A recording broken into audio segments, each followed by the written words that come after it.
তাহলে আমার দেশে যারা আহমদিয়া মুসলিম সম্প্রদায় নামে কাদিয়ানী সম্প্রদায়, এরা হচ্ছে কাফের। এদেরকে যারা কাফের বলবে না, এরাও কাফের। এদের সাথে যারা চলাফেরা করবে, এরাও কাফের। আমরা জানাই সারা পৃথিবীতে এদেরকে কাফের ঘোষণা করা হয়েছে। আমার বাংলাদেশে, যে দেশের 3.5 লক্ষ মসজিদের মিনার থেকে প্রতিদিন সকাল সন্ধ্যা আল্লাহু আকবারের ধ্বনি উচ্চারিত হয়, সেই দেশে এখনো কাদিয়ানীদেরকে কাফের ঘোষণা করা হয় নাই। এটা আমরা মানতে পারি না। এটা আমাদের প্রাণের দাবি, তাদেরকে কাফের ঘোষণা করতে হবে। বলেন ঠিক কিনা? কি হবে শেষ নবীজির উম্মত বলে দাবি করে, যদি ওই নবীর চেয়ার দেওয়ান বাগি দখল করে? কি হবে শেষ নবীজির উম্মত বলে দাবি করে, যদি ওই নবীর চেয়ার কাদিয়ানীরা দখল করে? নবীজির জন্য যদি রক্তের বহে নদী, নবীজির জন্য যদি রক্তের বহে নদী, তবুও পিছু হটব না এই দাবি থেকে। কি হবে বেঁচে থেকে? কি হবে বেঁচে থেকে? অযথা বিদ্যা শিখে যদি না ঘটতে পারি শোষণবিহীন সমাজটাকে। কি হবে লেখালেখি কলমবাজির এই মোহরা, সমাজের আসল চিত্র যদি না যাই তুলে ধরা। আজকে ঘুষ দিলে কলমটা উল্টা চলে, ঠিক কিনা? কি হবে লেখালেখি কলমবাজির এই মোহরা, সমাজের আসল চিত্র যদি না যাই তুলে ধরা। যদি ওই ঘুষের বলে কলমটা উল্টো চলে, যদি ওই ঘুষের বলে কলমটা উল্টো চলে, তবে কি যাবে রুখা দুর্নীতিকে? কি হবে বেঁচে থেকে? কি হবে বেঁচে থেকে? অযথা বিদ্যা শিখে যদি না ঘটতে পারি শোষণবিহীন সমাজটাকে। বলেন ইনশাআল্লাহ আমরা ইসলামের পক্ষে থাকবো তো ইনশাআল্লাহ। وأشهد أن محمدًا عبده ورسوله الذي أرسله الله تعالى بالحق بشيرًا ونذيرًا وداعيًا إلى الله بإذنه وسراجًا منيرًا. أما بعد فأعوذ بالله من الشيطان الرجيم. بسم الله الرحمن الرحيم. الحمد لله رب العالمين الرحمن الرحيم مالك يوم الدين. إياك نعبد وإياك نستعين. اهدنا الصراط المستقيم صراط الذين أنعمت عليهم غير المغضوب عليهم ولا الضالين.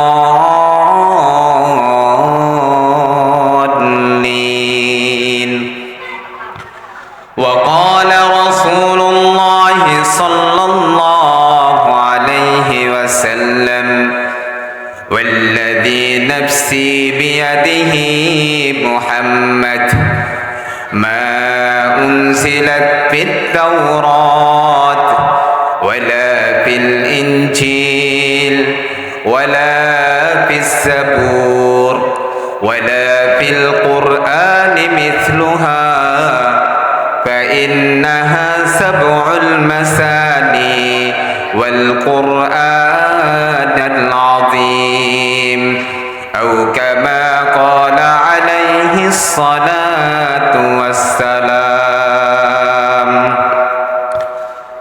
الحمد لمن قدر شيئا وقبلا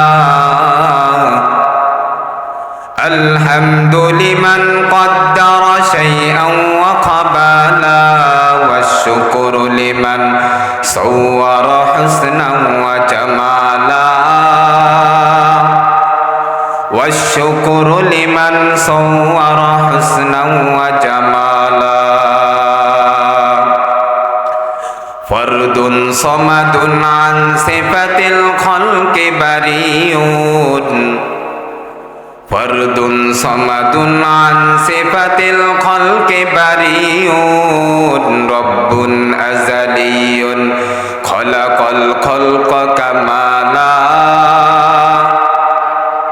رب أزلي خلق الخلق كمالا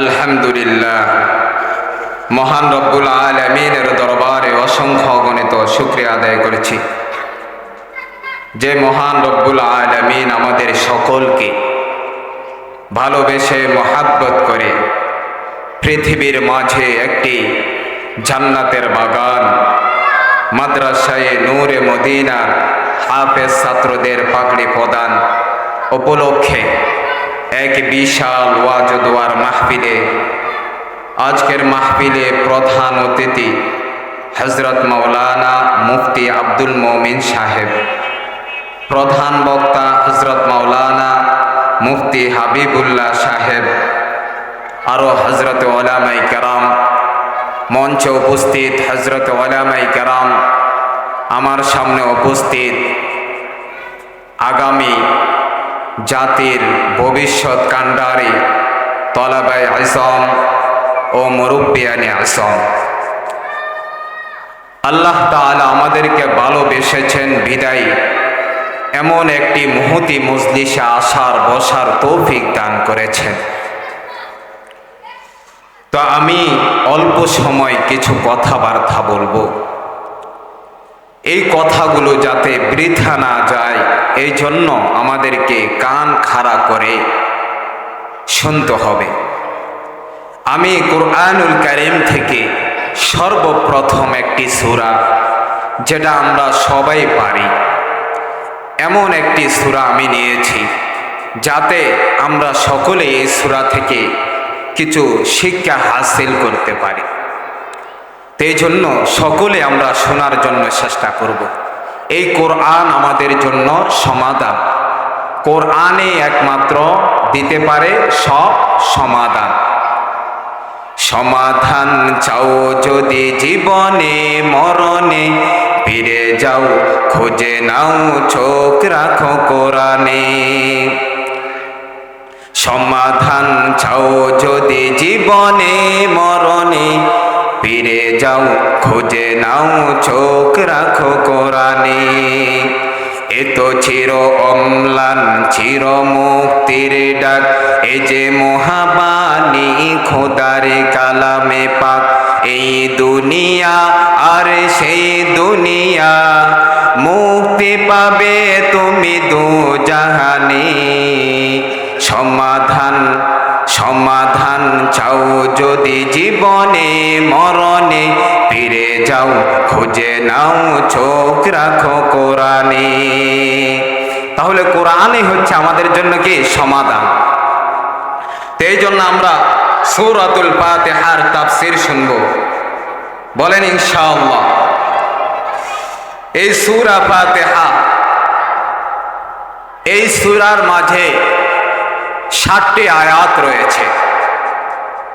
এই সূরার প্রথম পরিচয় হচ্ছে এই সূরার মাঝে 60টি আয়াত রয়েছে। দ্বিতীয় নম্বর, এই সূরার মাঝে 126টি শব্দ রয়েছে। সুবহানাল্লাহ। এক শব্দ কেউ যদি পড়ে কোরআনের, সে 10টা নেকি পাবে। কয়টা নেকি? 10টা নেকি। তাহলে 126টি শব্দ রয়েছে এই সূরার মাঝে। মতান্তরে ইবনে কাসির রহমতুল্লাহ আলাইহি তিনি বলেছেন যে 113টি শব্দ রয়েছে। তাহলে প্রতিটা শব্দে 10টা করে নেকি পাবেন ইনশাআল্লাহ। তো এই সূরার পরিচয় আরো আছে। আমরা ফরজ, ওয়াজিব, সুন্নাহ, বিতির, নফল যত নামাজ আছে সব নামাজে আমরা এই সূরা তেলাওয়াত করে থাকি। এই সূরা তেলাওয়াত না করলে আপনার নামাজও হবে না। এই সূরার বৈশিষ্ট্য জেনে আমি যদি সূরা তেলাওয়াত করি তাহলে এই নামাজটা কত সুন্দর হবে। তাহলে বৈশিষ্ট্য, গুরুত্ব, ফজিলত জানা আমার দরকার আছে। তো এই জন্য আমরা জানার চেষ্টা করব। আমার ভাইয়েরা, এই সূরার আরেকটা পরিচয় হচ্ছে, এই সূরার প্রথম শব্দ হচ্ছে আলহামদুলিল্লাহ। জান্নাতীদের প্রথম বাক্য হবে আলহামদুলিল্লাহ। আমার কথা নয়, আল্লাহ বলছেন সূরাতুজ জুমার ৭৪ নম্বর আয়াতে আল্লাহ বলছেন আলহামদুলিল্লাহিল্লাযী সাদাকানা ওয়া'দাহু ওয়া আওরাসানাল আরদ নাতাবাওয়াউ মিনাল জান্নাতি হাইসু নাশা। তাহলে জান্নাতীদের প্রথম বাক্য হবে কি? আলহামদুলিল্লাহ। এবার আমরা এই সূরার গুরুত্ব জানব, ফজিলত কি। এই সূরার ফজিলত যদি জানতে হয়, তিরমিজি শরীফের 3015 নম্বর হাদিসে আল্লাহর রাসূল জনাবে মুহাম্মদ সাল্লাল্লাহু আলাইহি ওয়াসাল্লাম তিনি তার সাহাবী উবাই ইবনে কাবকে বললেন, ও উবাই ইবনে কাব, তুহিব্বু আন উআল্লিমাকা সূরাতান, আমি কি তোমাকে এমন একটি প্রিয় সূরা আমি তোমাকে শিক্ষা দিব না, যেই সূরাটি লাম ইয়ানজিল ফিত তাওরাত, যে সূরাটি তাওরাত অবতীর্ণ হয় নাই, ওয়ালা ফিল ইনজিল, ইনজিলও নাই, ওয়ালা ফিস জাবুর, জাবুরও নাই, ওয়ালা ফিল কুরআন মিসলুহা, কোরআনও এই সূরার মতো আর একটি সূরাও নাই, এমন একটি সূরাকে আমি তোমাকে শিক্ষা দেব না। উবাই ইবনে কাব বলল, হ্যাঁ ইয়া রাসূলুল্লাহ, আপনি আমাকে শিক্ষা দিন। এবার আল্লাহর রাসূল বলল, ও উবাই ইবনে কাব, শোনো, তুমি নামাজে কোন সূরা পাঠ করো? উবাই ইবনে কাব বলল, আমি উম্মুল কিতাব কোরআনের মূল অর্থাৎ সূরা ফাতিহা পাঠ করি। এবার আল্লাহর রাসূল বলল, ও উবাই ইবনে কাব, শোনো, ওয়াল্লাযী নাফসি বিয়াদিহি, ওই সত্তার শপথ যার হাতে আমার প্রাণ, মা উনজিলাত ফিত তাওরাত, এমন একটি সূরা আমি তোমাকে শিক্ষা দিব যা তাওরাতও নাই, ওয়ালা ফিল ইনজিল, ইনজিলও নাই, ওয়ালা ফিস জাবুর, জাবুরও নাই, ওয়ালা ফিল কুরআনি মিসলুহা, কোরআনও এমন একটি সূরা নাই, ইন্নাহা সাবুল মাসানি ওয়াল কুরআনাল আযীম, বরং এই সূরাটা হচ্ছে সাবে মাসানি মানে 7 আয়াত বিশিষ্ট একটি সূরা এবং সম্মানিত কোরআন অর্থাৎ সূরাতুল ফাতিহা। তাহলে আমরা বুঝতে পারলাম সূরা ফাতিহার অনেক নাম। সূরা ফাতিহার প্রায় 55টার বেশি নাম রয়েছে। হাদিসের মাঝে এক জায়গায় উম্মুল কিতাব, এক জায়গায় উম্মুশ শিফা, এক জায়গায় সাবিয়া মাসানি, এক জায়গায় কোরআনুল মাজিদ, এইভাবে শব্দ চয়ন করেছেন। এর দ্বারা বোঝা যাচ্ছে এই সূরা ফাতিহার অনেক গুরুত্ব রয়েছে, যার কারণেই তো প্রত্যেক নামাজে আমাদেরকে এই সূরা ফাতিহা পড়তে হয়। আমার ভাইয়েরা, মুসলমান বন্ধুরা আমার, সূরা ফাতিহার গুরুত্ব যদি আমরা বুঝতে চাই, আরেকটা হাদিস আমরা শুনব। বুখারী শরীফের 5007 নম্বর হাদিসে হযরত আবু সাঈদ খুদরি রাদিয়াল্লাহু তাআলা আনহু তিনি একটা ঘটনা বর্ণনা করেছেন। তিনি বলেন, একবার সাহাবায়ে কেরাম সফরে গেলেন। সফরে যাওয়ার পরে হঠাৎ মাঝে পথে একটা গ্রামে তারা অবস্থান করল। যে সেই গ্রামের অধিবাসীদের নিকট সাহাবাই কারাম খাবার চাইলে ওই গ্রামের অধিবাসীরা সাহাবাই কারামকে খাবার দিল না। এবার সাহাবাই কারাম ক্ষুধার যন্ত্রণায় সকলে বসে আছে। হঠাৎ করে গ্রাম থেকে একজন মেয়ে দৌড়ে আসলো আর বলল, ও মুসাফিররা শোনো, তোমাদের কাছে কি এমন কোনো ওষুধ আছে কিনা যে ওষুধ আমার আব্বুকে সুস্থ করে দেবে? আমার আব্বু আজকে দীর্ঘদিন ধরে অসুস্থ। আমার আব্বুকে সাপে বিষাক্ত করেছে, যার কারণে সে এখন তাকে যত ধরনের চিকিৎসা করিয়েছে সে এখনো সুস্থ হয় নাই। তোমাদের কাছে কি কোনো ওষুধ আছে কিনা যা আমার বাবাকে সুস্থ করবে? সাহাবাই কারাম এক সাহাবী উঠে বলল, হ্যাঁ আমার কাছে শিফার ওষুধ আছে। হ্যাঁ, শর্ত আছে, তোমরা আমাদেরকে খাবার দিতে হবে। যদি এই শর্ত দাও, এই শর্ত মানো, তাহলে আমরা তোমার বাবাকে সুস্থ করার জন্য চেষ্টা করব ইনশাআল্লাহ। এবার মেয়েটি বলল, আমার বাবাকে আগে সুস্থ করো, আমি তোমাদেরকে সব দিতে প্রস্তুত হয়ে যাব। এবার সবাই গেল। যাওয়ার পরে সাহাবাই কারাম সূরা ফাতিহা পড়ে ওই লোকটাকে যখন ফু দিল, সাথে সাথে লোকটা সুস্থ হয়ে দাঁড়িয়ে গেল। সুবহানাল্লাহ। আমার ভাইয়েরা, এরপরে ওই লোকটি ওই সাহাবাই কেরামদেরকে প্রায় ওই যুগে 40টা বকরি দান করেছে। তারপরে এই 40টা বকরি নিয়ে সাহাবাই কেরাম ফিরে এসে আল্লাহর রসুলের কাছে এসে যখন প্রশ্ন করলো, ওগো আল্লাহর রসুল, আমরা কয়েকটা ছাগল পেয়েছি, আমরা কি এগুলো খাইতে পারবো কিনা? আল্লাহর রসুল বলল, যাও জব করো, তোমরা খাও, আমার জন্য একটা অংশ রেখে দাও। সুবহানাল্লাহ।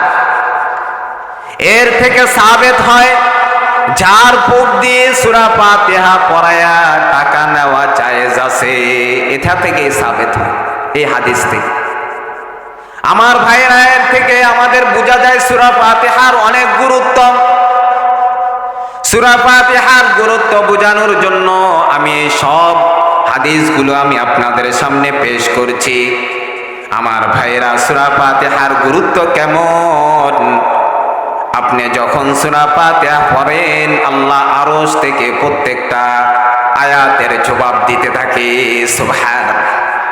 এটা আমার কথা নয়, মুসলিম শরীফে 904 নম্বর হাদিসে আল্লাহর রাসূল জনাবে মুহাম্মদ সাল্লাল্লাহু আলাইহি ওয়াসাল্লাম তিনি বলেছেন যে যখন বান্দা আপনি যখন নামাজে দাঁড়িয়ে আমি বলি আলহামদুলিল্লাহি রাব্বিল আলামিন, সমস্ত প্রশংসা জগতের প্রতিপালক এক আল্লাহর জন্য, যখন আমি এটা বলি আল্লাহ আরশ থেকে জবাব দেয়, আমি দাঁড়িয়ে আবিদি, ও ফেরেশতারা শুনো, আমার বান্দা আমার প্রশংসা করেছে।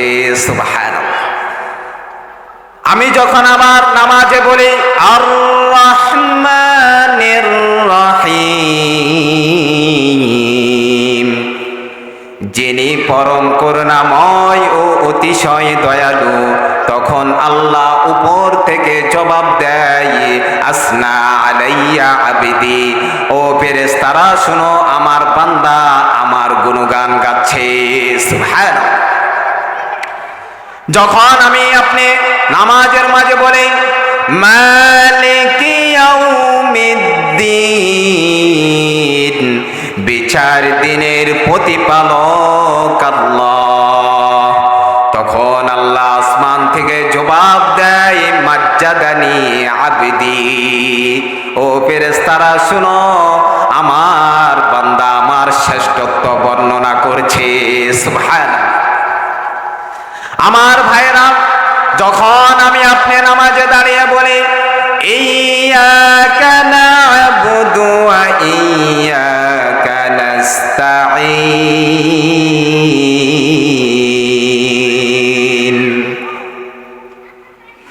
আমি আপনারে ইবাদত করি এবং আপনার নিকট সাহায্য প্রার্থনা করি।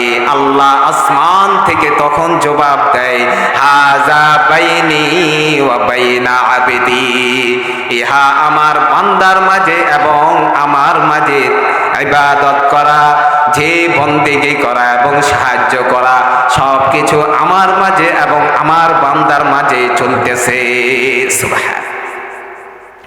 আমার ভাইরা, যখন আমি আপনি নামাজের মাঝে দাঁড়িয়ে বলি ইহদিনাস সিরাতাল মুস্তাকিম, ওগো রব আপনি আমাদেরকে সঠিক সহজ সরল পথ দেখান। যখন আমি আপনি এটা বলি কেমন সহজ সরল পথ, আমরাই আল্লাহর কাছে বলছি সিরাতাল্লাযীনা আন'আমতা আলাইহিম, ওই সরল পথ যাদের প্রতি আপনি নিয়ামত দিয়েছেন তাদের পথে আপনি আমাদেরকে পরিচালিত করুন।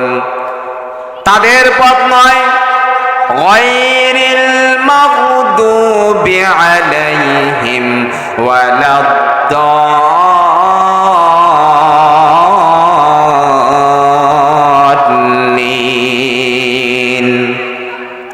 তাদের পথ নয় যাদের প্রতি আপনি রাগান্বিত হয়েছেন, যাদের প্রতি আপনি ক্রোধান্বিত হয়েছেন, যাদের প্রতি আপনি গজব নাজিল করেছেন, যারা পথ ভ্রষ্ট হয়েছে তাদের পথে আপনি আমাদেরকে পরিচালিত করেন না ওগো রব।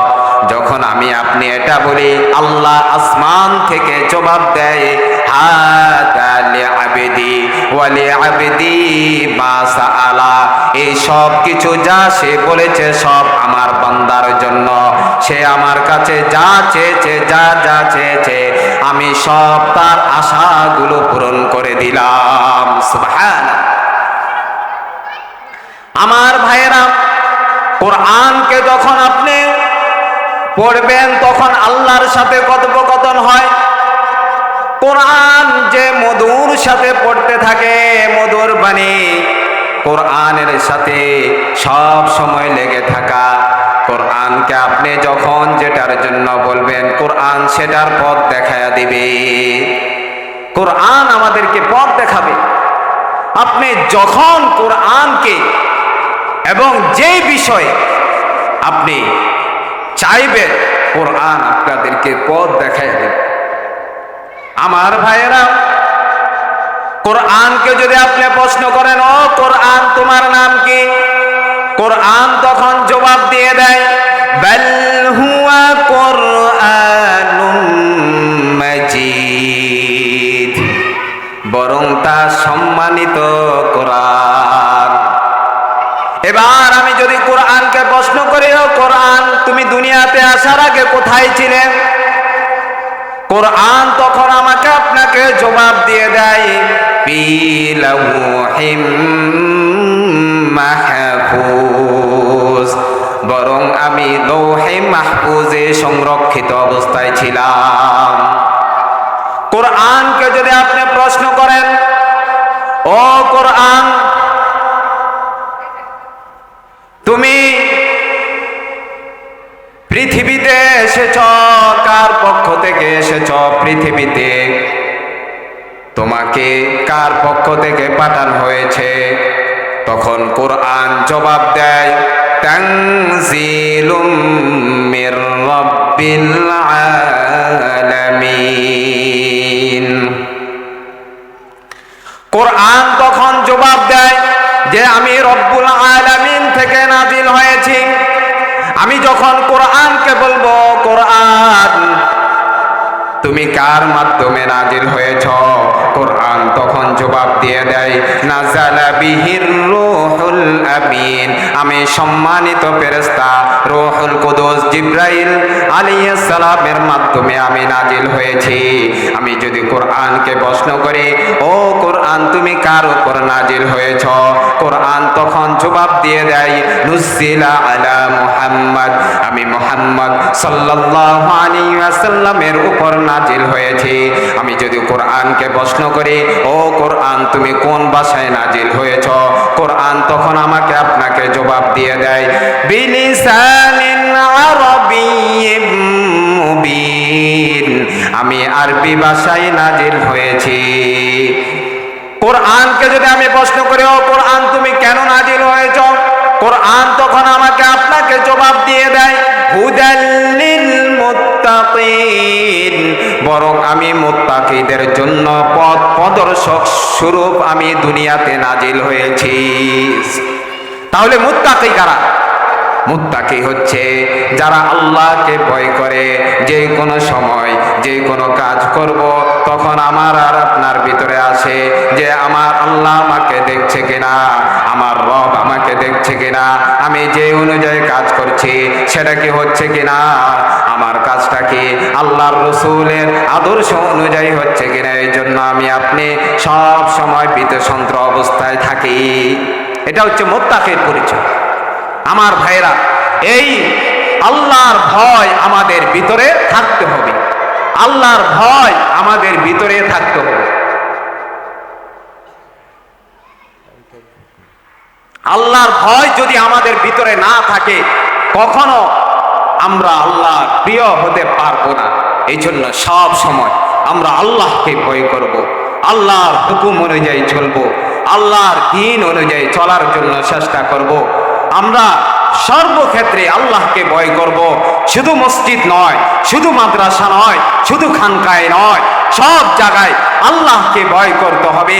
আপনার সামাজিক উন্নয়নে, রাষ্ট্রীয় উন্নয়নে, প্রতিটা সেক্টরে ইসলামকে আপনার আমার মাঝে ফুটে তুলতে হবে। সত্য কথা সব সময় বলতে হবে।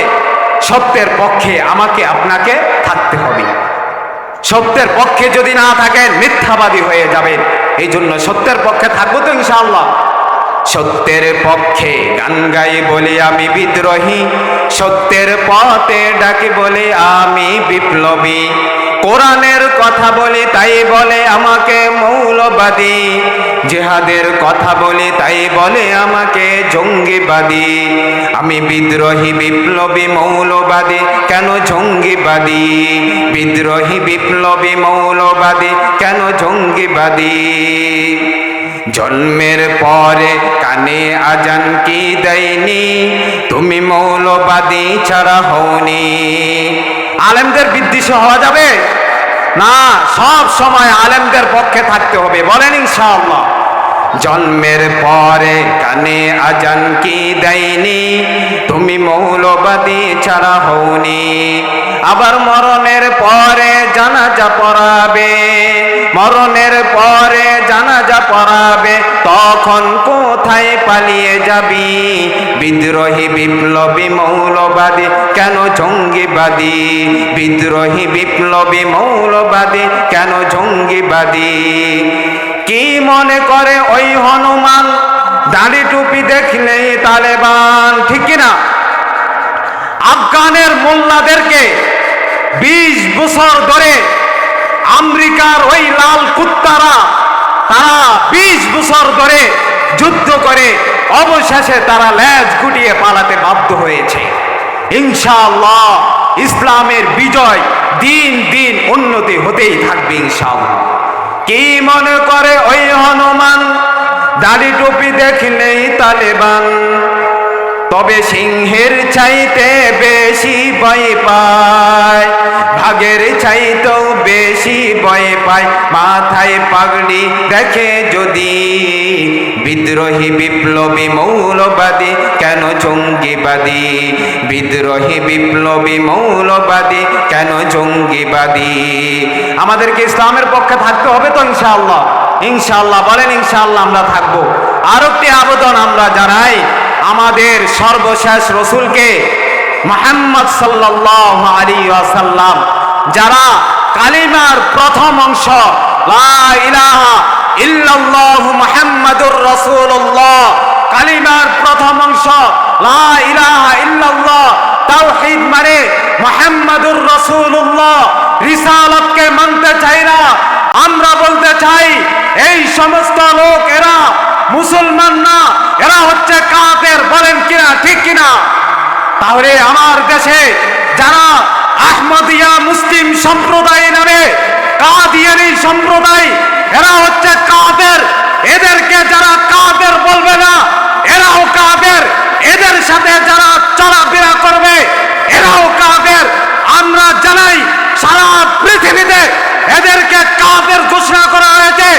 আমার বাংলাদেশে, যে দেশের 3.5 লক্ষ মসজিদের মিনার থেকে প্রতিদিন সকাল সন্ধ্যা আল্লাহু আকবারের ধ্বনি উচ্চারিত হয়, সেই দেশে এখনো কাদিয়ানীদেরকে কাফের ঘোষণা করা হয় নাই।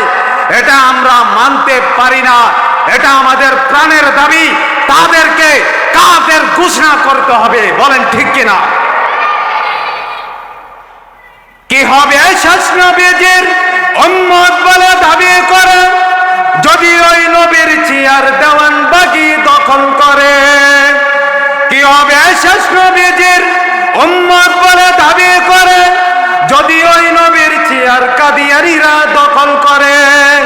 নবীজির জন্য যদি রক্তের বহে নদী, নবীজির জন্য যদি রক্তের বহে নদী, তবুও পিছু হটব না এই দাবি থেকে।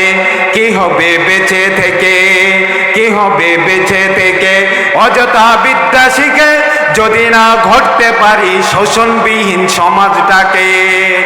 কি হবে লেখালেখি কলমবাজির এই মোহরা, সমাজের আসল চিত্র যদি না যাই তুলে ধরা। আজকে ঘুষ দিলে কলমটা উল্টা চলে, ঠিক কিনা? কি হবে লেখালেখি কলমবাজির এই মোহরা, সমাজের আসল চিত্র যদি না যাই তুলে ধরা। যদি ওই ঘুষের বলে কলমটা উল্টো চলে, যদি ওই ঘুষের বলে কলমটা উল্টো চলে, তবে কি যাবে রুখা দুর্নীতিকে? কি হবে বেঁচে থেকে? কি হবে বেঁচে থেকে? অযথা বিদ্যা শিখে যদি না ঘটতে পারি শোষণবিহীন সমাজটাকে। বলেন ইনশাআল্লাহ আমরা ইসলামের পক্ষে থাকবো তো ইনশাআল্লাহ? আল্লাহ তাআলা আমাদের সকলকে দ্বীন ইসলামের জন্য কবুল করুক, আর সূরা ফাতিহার শিক্ষা অর্জন করার তৌফিক দান করুক। ওয়া মা আলাইনা ইল্লাল বালাগ। আসসালামু আলাইকুম।